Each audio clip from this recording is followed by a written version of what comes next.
ആസഫ് അലി, ഇവിടെ ഈ കാര്യത്തിൽ ഒരു ജയിൽ സൂപ്രണ്ടിനെ പറ്റിയ വീഴ്ച മാത്രമാണോ? ഈ കാര്യത്തിൽ പിണറായി സർക്കാരിന് എന്തെങ്കിലും ഉത്തരവാദിത്തമുണ്ടോ?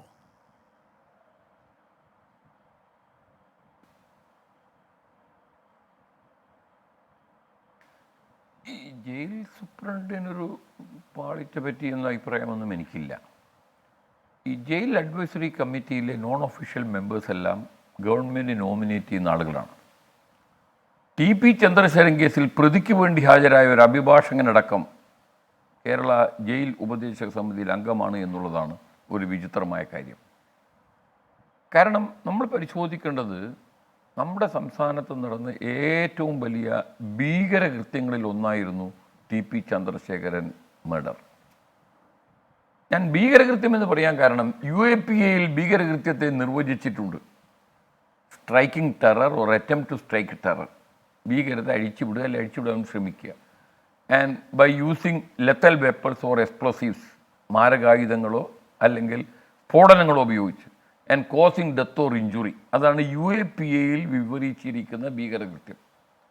TP ചന്ദ്രശേഖരൻ കേസ് അതിനേക്കാളും ഭീകരമാണ് എന്ന് വിശ്വസിക്കുന്ന ഒരാളാണ് ഞാൻ. ആ ഭീകരകൃത്യത്തെ CPM ന്യായീകരിക്കുകയും അതിനനുകൂലിക്കുകയും അതിന് പാട്രണേജ് നൽകുകയും ചെയ്തു എന്നുള്ളത് ഈ TP ചന്ദ്രശേഖരൻ കേസ് സംഭവം നടന്ന ഇന്ന് വരെയുള്ള CPMൻ്റെ നേതാക്കന്മാരുടെയും പാർട്ടിയുടെയും അവരെ ഗവൺമെൻറ് വന്നതിന് ശേഷം ഗവൺമെൻറ്റിൻ്റെയും നടപടിയിൽ നിന്ന് നമുക്ക് പൂർണ്ണ ബോധ്യമുള്ളതാണ്. ആരും ഇനി അതിനെ പോളിഷ് ചെയ്യാൻ കഴിയില്ല. കാരണം പാർട്ടി നടത്തിയ ഒരു അന്വേഷണമുണ്ട്. പാർട്ടി നടത്തിയ അന്വേഷണത്തിൽ കുറ്റക്കാരനാണെന്ന് കണ്ട ആളാണ് KC രാമേന്ദ്രൻ. ആ KC രാമേന്ദ്രനാണ് 952 ദിവസത്തെ പരോൾ അനുവദിച്ചത്. മാത്രമല്ല മറ്റ് പ്രതികൾക്ക്, മറ്റ് തടവുകാർക്ക് പരോൾ അനുവദിച്ചപ്പോൾ അവരെല്ലാം എവിടെയായിരുന്നു? അവരെല്ലാം സുഖചികിത്സയായിരുന്നു. അവർ റിസോർട്ടിൽ സ്ത്രീകളുമായി നൃത്തം ചെയ്യുന്നതാണ് നമ്മൾ കാണുന്നത്. ഇതെല്ലാം ഈ ഗവൺമെൻറ്റിൻ്റെ കൺമുമ്പിൽ കാണുകയാണ്. ഇനി ഇവർക്ക് എല്ലാ രീതിയിലുള്ള ഒത്താശകൾ ചെയ്തു കൊടുത്തില്ലേ സംഭവം കഴിഞ്ഞ നിമിഷം മുതൽ? ഒരു ഹീനിയസ് ക്രൈം എന്ന നിലയിൽ CPM ഈ നിമിഷം വരെ വടകരയിലെ ലോക്സഭാ തെരഞ്ഞെടുപ്പിൽ ബഹുമാന്യായ KK രമ ആവർത്തിച്ച് ചോദിച്ചു, UDF ആവർത്തിച്ച് ചോദിച്ചു, ഇത്ര നീചമായ ഒരു കൊലപാതകം എന്താണ്? അതിൽപ്പെട്ട ഒരു പ്രതി പറയുകയാണ് സംഭവം നടക്കുന്നതിന് മുമ്പ് TP ചന്ദ്രശേഖരൻ്റെ തലച്ചോറ് പൂങ്കുല പോലെ ഈ തെരുവിൽ വിതറുന്നു. അതുപോലെ നടന്നില്ലേ? ഇത് ജമ്മു കാശ്മീരിലോ മറ്റ് അതിർത്തി സംസ്ഥാനത്തിലോ നടന്നിട്ടുണ്ടെങ്കിൽ നമ്മളതിന് പറയും ഭീകരപ്രവൃത്തി. ഇവിടെ വന്നപ്പോൾ ഇത് രാഷ്ട്രീയ കൊലപാതകമായി മാറി. അതിന് എല്ലാ അർത്ഥത്തിലും പാട്രണേജ് നൽകിയ ഒരു പൊളിറ്റിക്കൽ പാർട്ടി ഈ നിമിഷം ഇന്ന് TP ചന്ദ്രശേഖരൻ വധം ദാരുണമാണ്, അത് അപലപിക്കേണ്ടതാണ് എന്ന് പറയാൻ CPMലെ ഒരു ബ്രാഞ്ച് തലം തൊട്ട് സംസ്ഥാന തലം വരെയുള്ള ഒരു നേതാവ് തയ്യാറാണോ? ഇല്ല. മറിച്ച് എന്താണ് നമ്മൾ കാണുന്നത്? നമ്മൾ എല്ലാ വിധത്തിലുള്ള പിന്തുണ പാർട്ടിയും ഗവൺമെൻറ് കൊടുക്കുന്നു. ആ ഒരു പശ്ചാത്തലത്തിൽ TP ചന്ദ്രശേഖരൻ്റെ കേന്ദ്ര ഗവൺമെൻറ് ഒരു കത്തയക്കുമ്പോഴേക്ക് കേരള ഗവൺമെൻറ് അത് ബൈൻഡിങ് ആണോ? അല്ല. ഈ ശിക്ഷ ഇളവ് ചെയ്യുക എന്ന് പറയുന്നത് സ്റ്റേറ്റ് ഗവൺമെൻറ്റിൻ്റെയും കേന്ദ്ര ഗവൺമെൻറ്റിൻ്റെയും രാഷ്ട്രപതിയുടെയും ഗവർണറുടെയും വിവേചനാധികാരം, ഭരണഘടനയുടെ 72 ആർട്ടിക്കിൾ, സംസ്ഥാന സർക്കാരാണെങ്കിൽ സംസ്ഥാന ഗവർണറാണെങ്കിൽ ആർട്ടിക്കിൾ 161, അതിൽ നിന്ന് വ്യത്യസ്തമായി സംസ്ഥാന സർക്കാരിൻ്റെ അധികാരമാണ്. CRPC 432, 433, 433A. കേന്ദ്ര ഗവൺമെൻറ് തീരുമാനം. ആസാദിക്ക അമൃത മഹോത്സവ് അവർ ചെയ്തു. ബിൽക്കിസ് ബാനു കേസിൽ എല്ലാ പ്രതികൾക്കും ശിക്ഷ ഇളവ് ചെയ്തു കൊടുത്തു. അവരൊരു കത്തയക്കുമ്പോഴേക്ക് കേരള ഗവൺമെൻറ്റിന് അത് ബാധകമാണോ? It's not binding. നിങ്ങൾ സംസ്ഥാനത്തിൻ്റെ അധികാരത്തെക്കുറിച്ച് വാദോരാതെ പ്രസംഗിക്കുന്നവരാണ് കേരളത്തിലെ ഇടതുപക്ഷ ഗവൺമെൻറ്. കേന്ദ്ര ഗവൺമെൻറ് ഒരു കത്തയച്ചാൽ നമ്മൾ ലിസ്റ്റ് തയ്യാറാക്കാൻ തയ്യാറല്ല എന്ന് പറഞ്ഞാൽ നിങ്ങളെ പിരിച്ചുവിട്ടുകളിയോ? ഇത് സംസ്ഥാന സർക്കാരിൻ്റെ പ്രത്യേക അധികാരമാണ്. CRPC 432. ഗവർണറെ ഓശയം വേണ്ടതിന്. അപ്പോൾ ഈ വാർത്ത പുറത്തു വന്നിട്ട് അത് പറയുന്നു കള്ളസൃഷ്ടിയാണ്, വാചകമാണ് ഉണ്ടാക്കിയതാണ് എന്ത് പറഞ്ഞാലും CPM ഈ പ്രതികളോട് കാണിച്ചിരിക്കുന്ന സോഫ്റ്റ് കോർണർ കഴിഞ്ഞ 10 വർഷങ്ങളിലായി. ഞാൻ ചോദിക്കട്ടെ, എടച്ചേരി പോലീസ് ഒരു ക്രൈം 85 for 2014 രജിസ്റ്റർ ചെയ്തു. ഇതിൻ്റെ പിന്നിലെ വൻ ഗൂഢാലോചന. കേരള പോലീസ് അന്വേഷിച്ച് നൽകിയ ഒരു റെക്കമെൻഡേഷനാണ്. ഇതിൽ അന്താരാഷ്ട്ര ബന്ധമുണ്ട്. ഫായിസ് എന്ന് പറയുന്ന ഒരു കോഫോഫസ പ്രതി ഈ കേസുമായി ബന്ധപ്പെട്ടിട്ടുണ്ട്. കണ്ണൂർ ജില്ലാ പാർട്ടിയുടെ ബൊളോറോ കാറിലാണ് കുഞ്ഞനന്ദൻ മഹാരാഷ്ട്രയിലേക്ക് ഒളിവിൽ പോയത്. ഒരു അന്തർ സംസ്ഥാന ബന്ധമുണ്ട്. ഇത് CBI അന്വേഷിക്കണമെന്ന് ആവശ്യപ്പെട്ടു. കേരള സർക്കാർ വിജ്ഞാപനമിറക്കി. Delhi special police establishment act അനുസരിച്ച് മോഡിയുടെ കേന്ദ്ര സർക്കാർ ഇന്ന് വരെ ചലിച്ചില്ല, അന്വേഷിച്ചില്ല.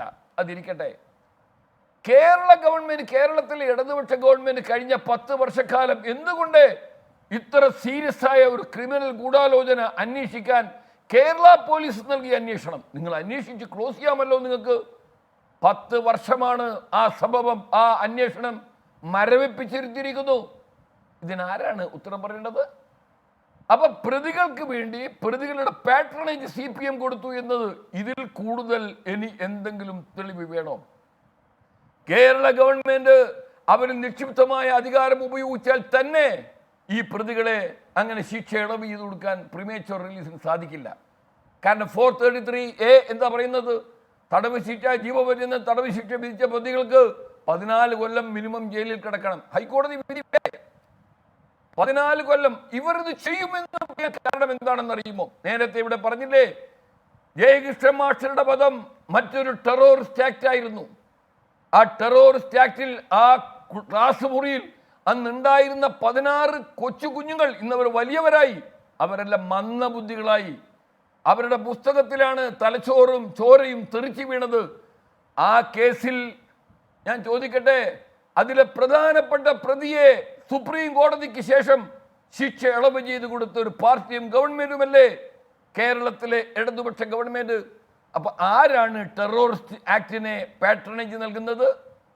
അങ്ങനെ KT ജയകൃഷ്ണൻ മാഷ കേസിലെ പ്രധാനപ്പെട്ട പ്രതിക്ക് ശിക്ഷ ഇളവ് ചെയ്ത് കൊടുത്തിട്ടുണ്ടെങ്കിൽ പാർട്ടി കുറ്റക്കാരനെന്ന് കണ്ട KC രാമേന്ദ്രൻ അടക്കമുള്ള TPയിലെ പ്രതികൾക്ക്, തടവുകാർക്ക് ഇഷ്ടംപോലെ ലാവിഷായി പരോൾ കൊടുത്തിട്ടുണ്ടെങ്കിൽ ശിക്ഷ ഇളവ് ചെയ്ത് കൊടുക്കാനുള്ള നീക്കം CPMന്റെ ഗവൺമെന്റിന്റെ ഭാഗത്തു നിന്ന് ഇല്ല എന്ന് നിങ്ങൾക്ക് പറയാൻ കഴിയില്ല. അത് മാത്രമല്ല, ഈ ജയിൽ ഉപദേശക സമിതിയുടെ ശുപാർശ എന്ന് പുറത്തു പറഞ്ഞു. ഇപ്പൊ നേരത്തെ ഒരു ചാനലിൽ ഞാൻ പോയപ്പോൾ പറയുകയാണ്, ജില്ലാ ജഡ്ജി അതിൽ വോട്ട് ചെയ്യാൻ പറ്റുമോ അതിന് എതിർത്തിട്ട്? ആ ജയിൽ ഉപദേശക സമിതിയിലാണ് TP ചന്ദ്രശേഖരൻ കേസിൽ പ്രതിക്ക് വേണ്ടി ഹാജരായ ഒരു അഭിഭാഷകനുണ്ട്. ഈ സംഭവത്തെ ന്യായീകരിക്കുന്ന CPMന്റെ ഉന്നത നേതാക്കന്മാരുണ്ട്. അവർ നൽകുന്ന ഒരു ഉപദേശം, ആ ഉപദേശത്തിന് എന്ത് വില? ആ ഉപദേശം പ്രതികൾക്ക് വേണ്ടി പ്രതികൾ നടത്തുന്ന ഉപദേശമായിട്ട് മാത്രമേ നമുക്ക് കാണാൻ കഴിയുകയുള്ളൂ. സുപ്രസിദ്ധമായ ഒരു കേസാണ് Laxman Naskar versus union of India എന്ന് പറഞ്ഞ കേസിൽ 2000 സുപ്രീം കോടതി ഈ കാലാവധി തീരുന്നതിന് മുമ്പ് ശിക്ഷ ഇളവ് ചെയ്തു കൊടുക്കുന്നതിനുള്ള 5 മാനദണ്ഡങ്ങൾ, ആ 5 മാനദണ്ഡവും ഈ കേസിൽ ബാധകമല്ല. ഒന്ന്, കുറ്റകൃത്യം സമൂഹത്തെ ബാധിക്കാത്ത വ്യക്തിപരമായ ഒരു കുറ്റകൃത്യമാണെങ്കിൽ, ഒരു ഇൻഡിവിജ്വൽ ക്രൈം ആയിട്ടാണ് ഇയാൾ ഒരാളെ കൊന്നത് എങ്കിൽ ഇത് അതിലൊരിക്കലും വരുന്നതല്ല. ഇതൊരു സംഘടിതമായ, നേരത്തെ പറഞ്ഞില്ലേ മാഷാ അല്ലാ, ഇതിന് വർഗീയ കളർ കൊടുക്കാൻ വേണ്ടി ശ്രമിച്ചില്ലേ? അതല്ല. രണ്ടാമത്തത്, കുറ്റകൃത്യം ഭാവിയിൽ ആവർത്തിക്കാനുള്ള സാധ്യതയില്ല. അങ്ങനെയാണോ ഇത്? ഈ തടവുകാർ ജയിലിൽ ഇരിക്കുമ്പോഴല്ലേ മാരകമായ മറ്റു കുറ്റങ്ങൾ, കള്ളക്കടത്ത്, പൊട്ടിക്കലിനെല്ലാം കൂട്ടുനിന്നത്? ഇവർക്ക് നൽകിയ മൊബൈൽ ഫോൺ പരിശോധിച്ചാൽ ഇവർ ഏതെല്ലാം കുറ്റകൃത്യത്തിന് കൂട്ടുനിന്നു അവർ നേരിട്ട് നടത്തിയെന്ന് തെളിയുന്നതാണ്. മൂന്നാമത്തത്, തടവുകാർ ഭാവിയിൽ കുറ്റകൃത്യം ചെയ്യാനുള്ള ശേഷി, കഴിവ്, ഫിസിക്കൽ ആൻഡ് മെന്റൽ എബിലിറ്റി ഇല്ല എങ്കിൽ പരിഗണിക്കാം. ഇവരതാണോ? ഇവരെല്ലാം ക്രിമിനൽ മൈൻഡ് അല്ലേ? ഇവരെല്ലാം മൗൾഡ് ചെയ്തിരിക്കുന്നത് ക്രിമിനൽസ് ആയിട്ടല്ലേ? ശരി. 4, തടവുകാരന്റെ കുടുംബത്തിന്റെ സാമൂഹ്യ പശ്ചാത്തലം. അത് ഞാൻ എന്തെങ്കിലും ഇവിടെ വിവരിക്കുന്നില്ല. ഇനി തടവുകാരെ ജയിലിൽ തുടർന്ന്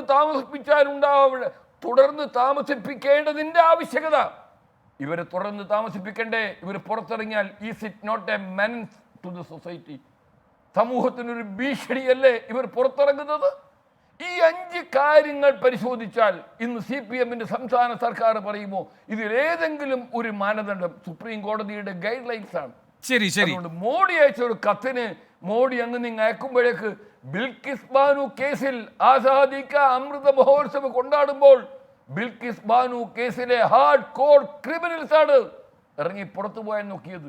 സുപ്രീം കോടതിയുടെ സന്ദർഭോചിതമായ ഇടപെടൽ കൊണ്ട് മാത്രമാണ് അവർ ഇന്ന് ജയിലിൽ കഴിയുന്നത്. ശരി ശ്രീ ആസഫ് അലി. ഇപ്പോൾ മഹാരാഷ്ട്രയിലെ BJP ഗവൺമെന്റ് പുനഃപരിശോധിക്കാൻ നോക്കുകയാണ്.